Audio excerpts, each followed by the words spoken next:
обикновен стъклокерамичен плот или индукционен плот. Или както още му казвам, клон.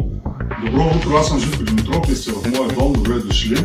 Сега ще ви кажа, аз лично съм фен на индукцията. Защо? Ще ви демонстрирам колко бързо мога да направя кафе на индукционен плот. Нещо, което вие, предварително съм се налил водичка, на обикновен плот много трудно ще бъде направено. Разликата е, че индукционният плот загрява много, изключително бързо съдовете, като нагрява изключително и само съда и не зоната около съда. Ето, включвам кафето, което сега ще ви демонстрирам колко бързо ще се приготви. Това е едно двойно кафе, което аз пия всяка сутрин. Много обичам турско кафе.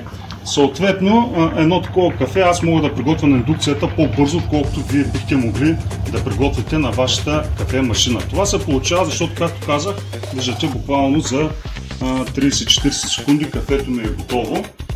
Ще направя с кафето всъщност още една демонстрация. Сега, предимството също е безопасност. Казахме, че ето виждате, че мога да пипам плота. Той нагрява изключително и само съдовете. Сега ще ви демонстрирам с една банкнота от 100 лева, Алеко Константинов. Майка ми много често забравя колоните включени, но при индукционния плот той нагрява единствено и само съда.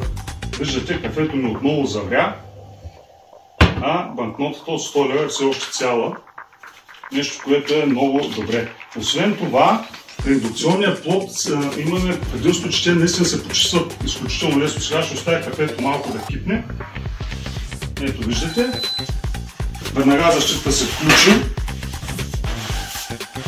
И ще ви демонстрирам колко лесно може да бъде почистен самият плот в последствие. Докато при обикновения плот, знаете, че просто забърсваме. Сега няма да го забърсвам идеално, но се вижда, че нямаме загар. Ето. Докато при обикновения плот може да се получи един неприятен загар в плона. И така, приятели, ние от него на къща Никора разбираме от кухни, обадете ни се лесно. За трудното ще се погрижим ние. Аз съм Живко Димитров и да благодаря.